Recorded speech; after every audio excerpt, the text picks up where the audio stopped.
Hello friends, this is Eric the Mind Control Guy. I just got done listening to a podcast by Candace Owens. Very nice, very intelligent gal. And she just did a video called Candace Reacts to Woke Parents or Woke Parenting.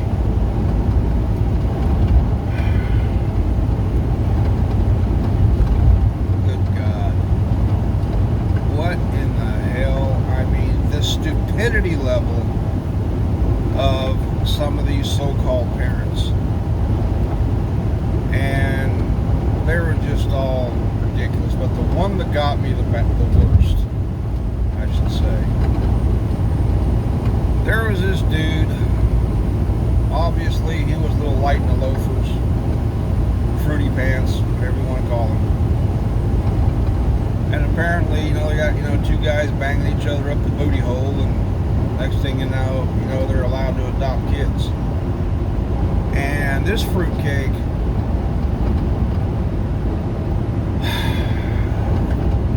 he said him and his boyfriend, or whatever the hell it was, had this little boy. I don't know if the kid was 3 or 4 or what age he was. But he said they were going to raise him gay, and then when the kid turns 18, he could make up his own mind.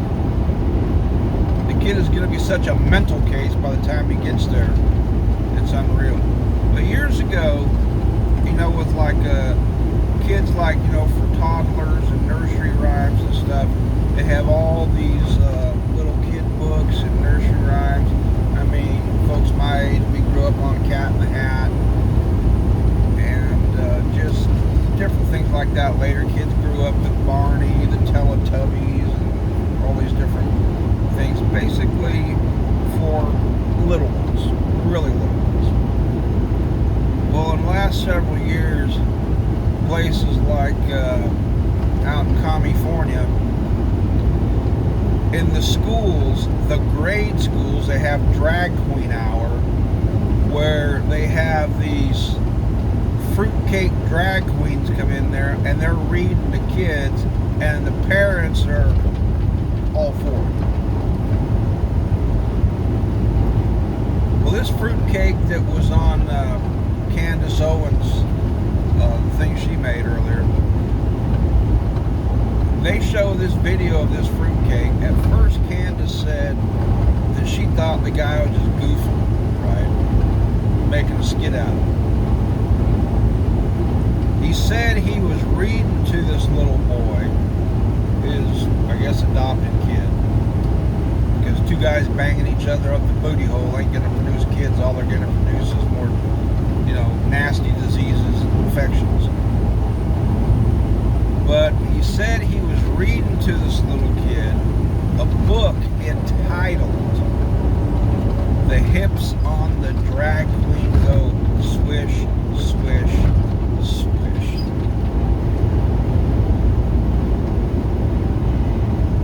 Are you freaking kidding me? This kid's gonna be so screwed up by the time he's 18, if he makes it that far. And a whole audience, whatever show this was shown on, because Candace was doing a reaction, and she was just as stunned as I was. But she put this video up about 45 minutes ago, so I was just listening to it. I had pulled over, had me a sandwich, was just kind of stunned. I got back on the road and took off. But anyway, a lot of those groups from the far right, the evil, hated far right, back in the 80s, they said this was going to happen. Whether you love them or hate them, it doesn't matter. A lot of these far right groups said back in the 80s this was going to happen. We're talking, 35, 40 years ago. The National States Rights Party, Aryan Nation, White Patriot Party, a lot of these groups, they said back then this was going to happen. Now look what we got. Just a few years ago, and you can Google it still today, there was some queer pedophile group, and yeah, you heard me correctly. They say you're not supposed to call them that because that's offensive. Well, I'm sorry, but they got a group that calls themselves Queer Nation.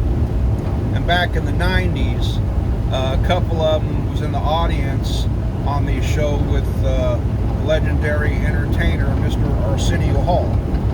And there's a video you can watch on YouTube today where I'm not sure exactly what the title is. It's something like Arsenio Hall and Queer Nation. They weren't guests on his show. They were in the audience interrupting his show. And the guy had a shirt, and right on the front it said Queer Nation. So if y'all want to get offended by the word queer, too bad. That's what they call themselves, so the hell with it. But anyway, there was some queer pedophile group here just a few short years ago who was trying to get the age of consent lowered to 0 so they could rape infants. And nobody seems to have anything to say about that. Groups like NAMBLA, formed in 1978. I was in a truck stop, I'm not sure if it was Tennessee or Kentucky. It was, it was like 10 years ago or so. And one interesting thing about truck stops, they have a lot of novelties of various kinds. Novelties come and go. And they had this one, and it was year cards. They have like, 1968, 1972, 1980, 1990, and it just goes through all these different years. I can't remember if it started from 1950 or 1960, but it had all these different years that were listed, all through the 70s and the 80s and whatnot. And I was like, oh, this is kind of interesting. And anyway, you open it up, you pick the card up out of the rack, you open it up, and it has a list of significant events that happened during any particular year. Well, I just so happened to pick up 1978 because I had picked up a few others, just read and see what it says. 1980, Ronald Reagan becomes president. 1989, the Berlin Wall comes down. Just all kinds of interesting events.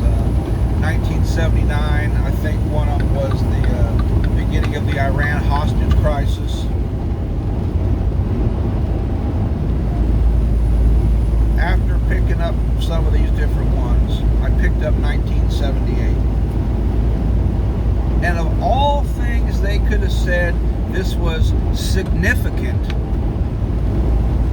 it had listed in this card for the year 1978 the beginning or the birth of an organization called NAMBLA. That stands for North American Man-Boy Love Association. Disgusting sounding, right? Basically, it's a bunch of adult males. I'm not even going to call them men because they're not. It's males over 18 years old that their sole purpose of existing and bonding is for the homosexual rape of little boys, preferably under the age of 8 years old. How is an organization like this even allowed to exist?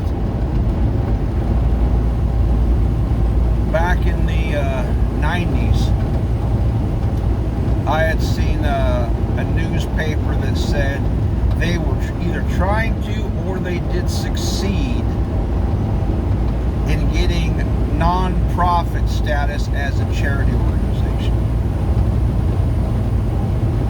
They had one of these fruitcakes on YouTube, and I was flipping around YouTube. It's been some years ago, and they said something about a chicken hawk. I'm like, chicken hawk?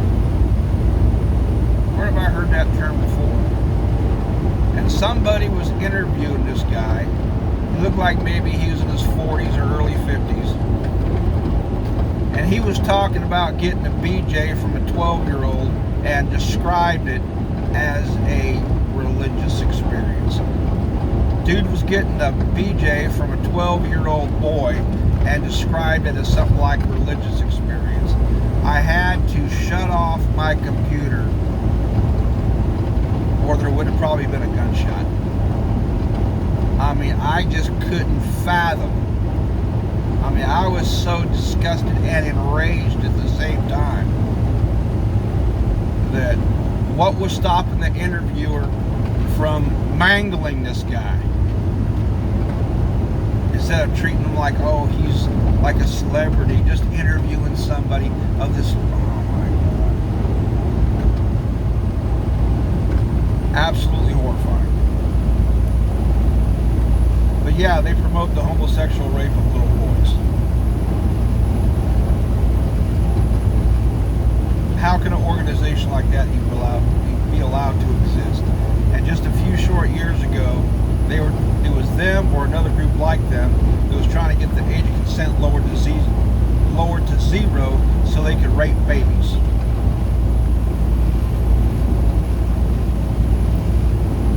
I don't comprehend it myself.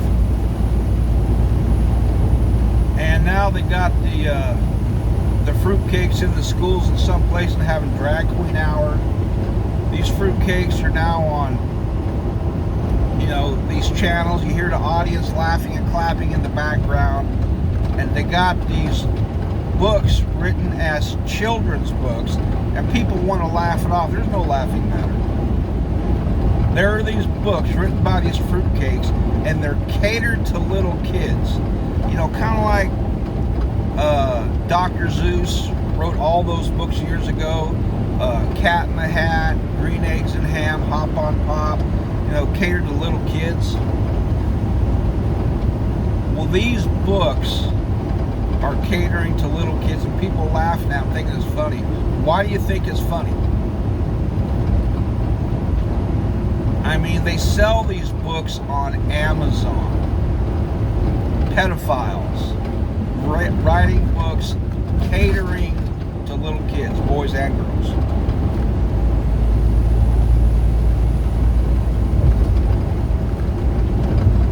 And a lot of those groups on the far right said this was going to happen, and people thought, oh, you guys are just batshit crazy, that'll never happen. Here we are. Here we are in 2022, and it's been going on long before 2022 came around. All these fruitcakes. And I was watching a video here not too long ago by a feller by the name of Dan. He's from Texas. He has a video segment. Heavy Duty Country is his channel. And he was just as disgusted as I am. And he's a younger guy, a lot old, probably half my age. And I'm like, where the hell did he get this? So I got on YouTube and looked for it, and there it was. And the San Francisco Gay Men's Choir singing, "We're coming for your kids, we're gonna get your kids." I'm like, they're not even trying to hide it anymore. They're openly admitting to it. And these idiot, woke, liberal parents are all about it. I was just blown out of my damn chair. But that thing I was watching or listening to of Candace Owens at the rest area back there. Good God. I mean, these two fruitcakes are allowed to adopt a little boy and then raise him gay. Reading from these gay books. And the far right said back in the 80s they're coming for your kids, and nobody wanted to believe it. Here we are.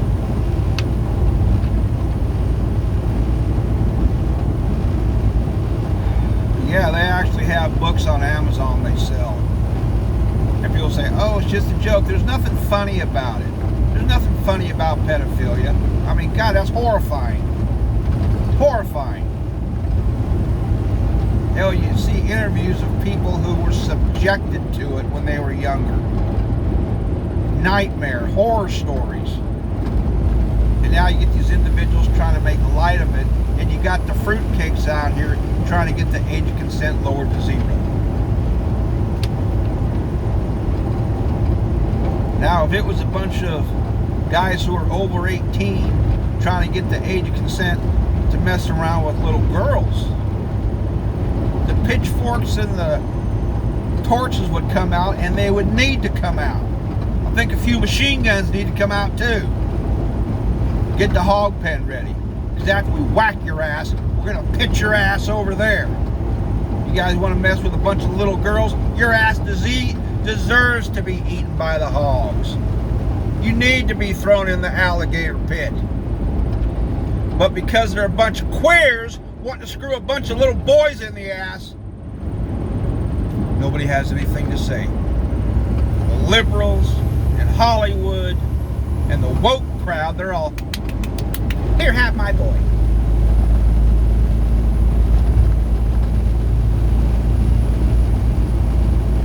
My son, who's fixing to be 24 in a couple months, I was living up in Indianapolis at the time. He's in the military right now, fixing to be 24 years old. His mom and I, back when I was still married to her, we were in a laundromat, and there was a poster up there. This was long before the internet as we know it today. The internet was in its infancy. This was back in I want to say 1998 or so. There was a poster up there advertising these 2 books. I think this is where it really got started. But it was called Daddy's Roommate and Heather Has 2 Mommies, catering to little kids. After we got divorced and he started going to school, I told my boy's mama, I said, hey, I want to make one thing perfectly clear. If one of those damn teachers give him one of these books and has him bring it home to read it, or wants one of his parents or one of his siblings to read it to him, I want to know about it. Because I'm going to take that son of a bitching book, I'm going to take it to school, I'm going to take it to that classroom, and I'm going to rip it up right in front of the damn face, right in front of everybody. I want to know about it if it happens. Apparently they didn't give the kid the book, which I'm glad.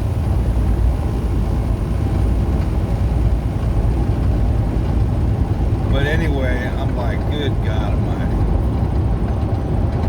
And they wonder why this world's going to hell in a handbasket, and they wonder why this country's going to hell in a handbasket. Because every form of debauchery and depravity, they're trying to guilt trip the rest of us into accepting it. Drag queen hour in school, really?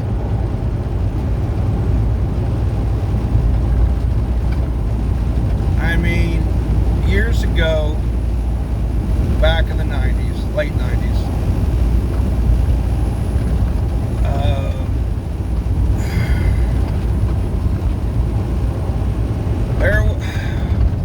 I was at one of my stores, different company. We were unloading. I was hauling automotive parts at the time. But me and the guy started talking about this thing, just whatever we were talking about, talking shop. And he told me something. I thought the guy was yanking my chain, pulling my leg like guys do. And he goes, yeah, that's what I thought. What? A buddy of his, some guy he knew, was cruising around the internet. Now remember, this was like, I want to say, probably about 23 years ago. Around 23 years ago this happened. This was about 1999. And a guy he knew told him that he had stumbled on some website and they had pictures of people actually purposely defecating on each other.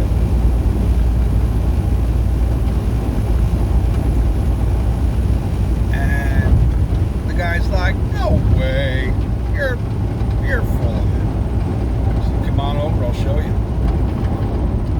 The guy was really skeptical. And sure enough, there it was. The guy took him back to that site, whatever it was. Somebody laying on the floor.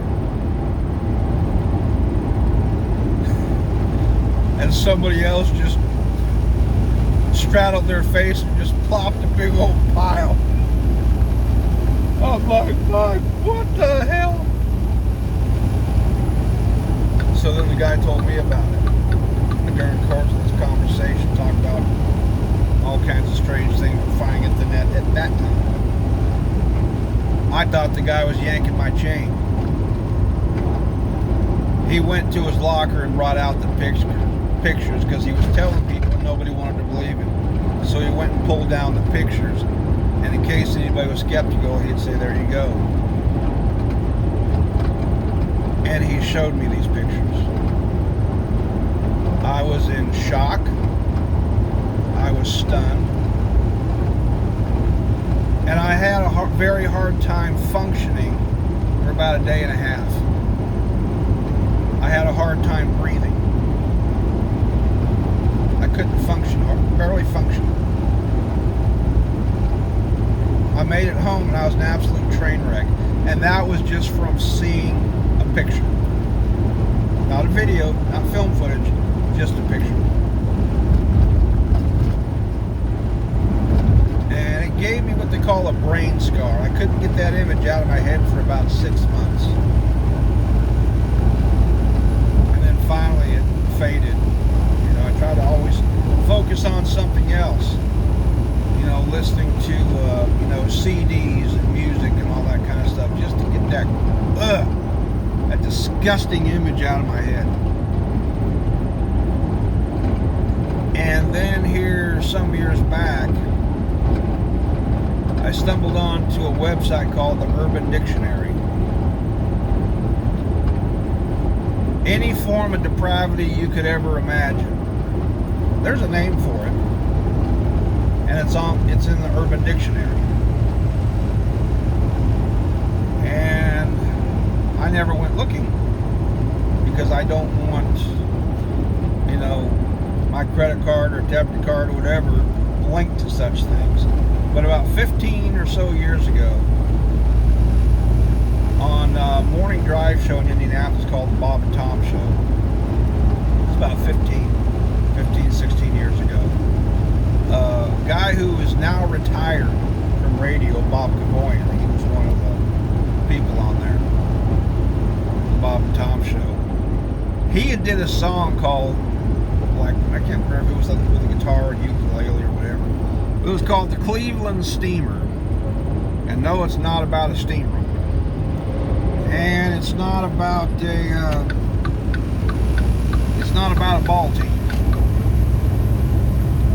It's not about a steamship. It's about an act of depravity that is just mind-blowing. And the whole song is about all these acts of depravity and debauchery that go beyond average human comprehension. Had a whole list of them. And apparently they had gone, I think he had gone by somebody's computer and looked over their shoulder like, what the hell is that? He's like, huh? Well, curiosity gets the best of you. And so he went to go check it out. And that's what it was listed as, this thing called the Cleveland Steamer. Well, you go click on something on the Urban Dictionary, it has a whole list of things. One leads to another, leads to another, and pretty soon you're just like, my God, people actually do this? Yeah, apparently there's a lot of people doing it, and they network about this stuff. They take video footage and pictures of them doing it and put it on the internet. And if you know what site to go to, and you're willing to have your credit card, you can see it in all their filth. And they had the list of wings, like some of these guys in the outlaw biker world have these patches of different wings of acts of depravity they've engaged in. Had a whole list of different ones. But yeah, that Urban Dictionary, if you could think of something filthy, it's on there. And just the thing that scared me was, you know, they said on there, this was like 15 years ago, how many adult sites on there. It goes anywhere from soft stuff to violent stuff to forms of debauchery and depravity you cannot even comprehend. And all that stuff that's listed, you got your credit card, you can go find the website, you can watch people doing that, video footage, film footage, pictures.